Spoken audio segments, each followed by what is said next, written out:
Good afternoon, everyone, and welcome back to another week of MMO news. This is your pal Nova coming at you, and I got some news from Camelot Unchained, Chronicles of Elyria. Yes, that one's been a while, and even some news from the Aliens franchise for you fans of that movie franchise. So, let's break it down! alright, everyone, let's kick this week off with Camelot Unchained. They've been releasing weekly updates on Fridays. I only caught on to this about a couple of weeks ago, so I'll try to include those every week, but sometimes they're probably not too great. Anyway, I'll keep an eye on it. However, the problem is they release them on Fridays, so that puts me like a week behind. So like if you're watching this on release tomorrow, there's going to be a new one. Anyway, I'm behind the bar, but you didn't come here for up-to-date news, did you? Sorry to disappoint you. Anyway, last week they had a short week because of the holidays, but they worked hard on the siege mechanics and even got some testers into play. The testers got to play for 3 full days, and they had a lot of bugs that they found, had a lot of fun, even had something called bouncing castles, which we'll get to in a moment. And so what they got to play was version 0.1 of what they're calling Saturday Night Sieges. First off, they improved the building destruction, so we won't see the bouncy castle anymore. I wish I had some footage of that for you, but I could not find it. If you do find it, throw it in the comments below. Secondly, they started work on a new map, specifically for these sieges that'll be much improved and less barren. They hope to have that out soon. They also did a lot of work on lighting, specifically light rays, so you'll see the rays coming down from the sun and stuff and out through the sky. And they said if you're lucky and you turn the camera just the right way, you can have the light rays coming out of your eyes, so you can be Cyclops. The crafting UI got an overhaul and is getting close to completion, and they hope to push this out to testers very soon. They also updated some animations and the back end for the animations to make future animations easier to update and implement. Just a few more things here on Camelot. The Shapeshifter class has been worked on, and they are getting ready to work on abilities for that class, and also the Mistral icons have been finished up. Lastly, some UI has been put into place to make it easier to work on new classes and get their abilities in, and all that fun stuff that happens on the development side. Link for the January 4th update in the description below as usual. Next up, we have Chronicles of Elyria. Yes, I know I have not fed you much news on this very recently. I mean, they've actually been very quiet from the development standpoint. They're either that or they're releasing the stuff that's really not that exciting. Like they've had some little events going on and stuff, but we haven't seen any gameplay or things like that, the stuff that you actually want to see. Like nobody cares about who's a king because that guy paid like 10 grand to become a king or whatever. Nobody wants to know that. At least I don't. If you do, let me know below and I'll keep you more up to date. Anyway, what I got this week is not super exciting. However, last week, Caspian, who's like the CEO or the head of it, I don't know what his official rank is, did a little tease on Discord for us. First off, no Gamescom this year. They will not be at Gamescom, but PAX East is a very, very likely, like pretty much confirmed, and PAX West is highly likely but not confirmed yet. Reminder that PAX East is March 28 to 31, and when asked if he had anything to show off at PAX East, his response was, "You bet your ass we do." The domain selection event was paused, and they have some January community events that will lead into it. It should be done before March. That's his words, before March. Things being worked on before domain selection include inventory management number 1, title transfers and trade-in number 2, and lastly, package claiming. The Reddit thread below lists all this for you and the exact quotes, but again, it's just this sort of stuff that I know has to happen and makes the game, fleshes out the game some. Probably exciting for people that are really big backers of it and stuff, but for us casual guys that are just looking to see if this game is gonna be something we want to play, not too exciting. Anyway, hopefully we get more from PAX East, especially from them. And I expect to see some other MMOs, some of these big MMOs like Ashes of Creation there. So I will keep tabs on PAX East for all the latest MMO news. So I teased this next one in the intro, and finally here it is. Fox Next revealed some news about a mobile game in the Alien franchise. Yeah.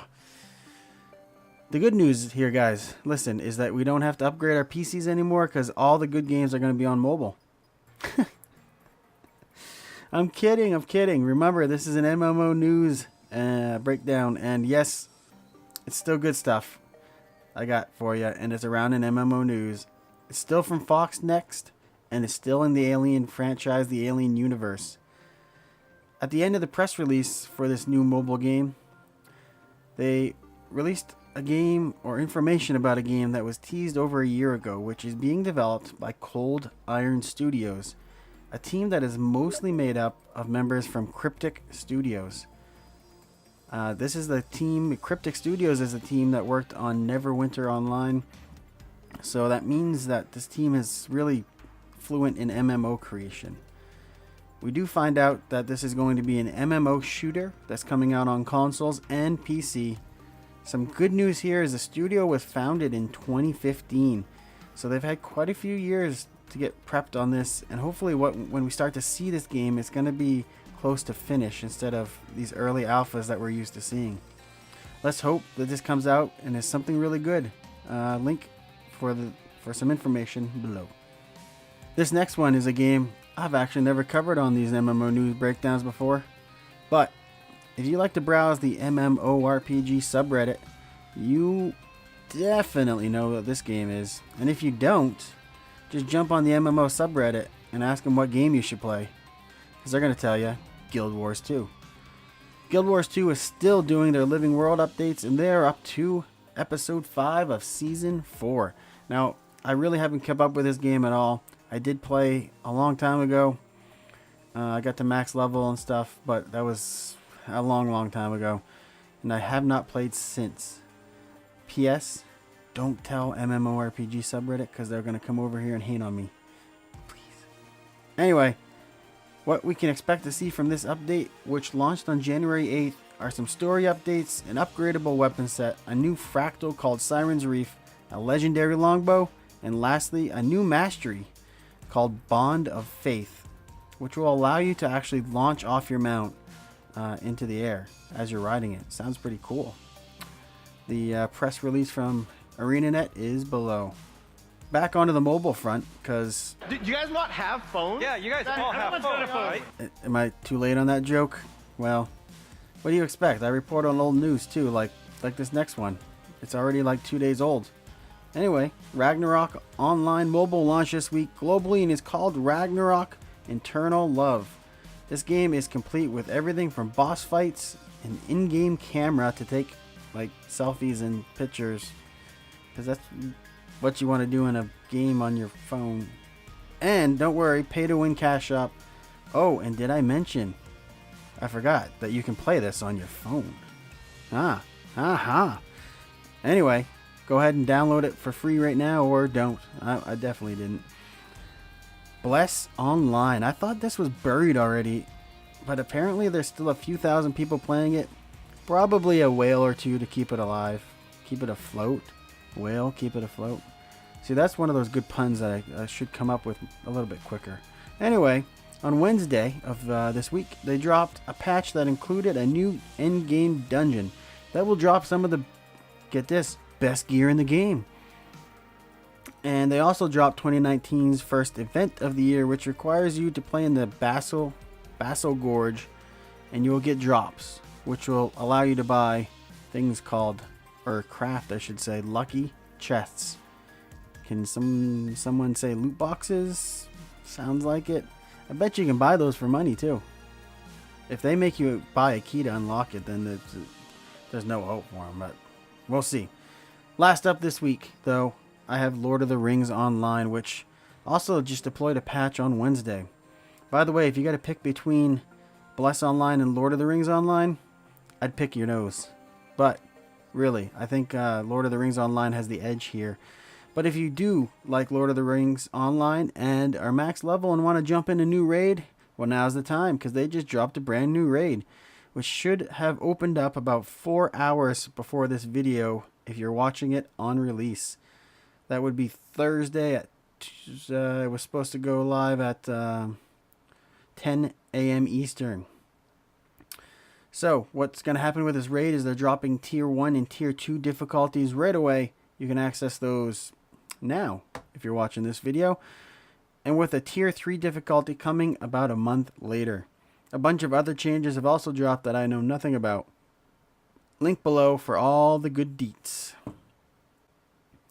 Well, ladies and gentlemen, boys and girls, kids of all ages, that will do it for this week in MMO news. Thank you again for hitting that thumbs up last week. However, we did not beat the previous week. Did you guys go click thumbs up on the wrong video or something? Like, I trusted you with one job, and instead of giving me up votes, you gave me 2 down votes. That hurts my soul. Anyway, don't worry about it. Anyway, have a great week, everyone, and get good scrubs. Hey, it's Radit here. Don't forget to hit that like button and subscribe as well. It really helps out the channel. We put out multiple new videos each week, and we appreciate all of your support. Thanks for watching, everyone, and cheers.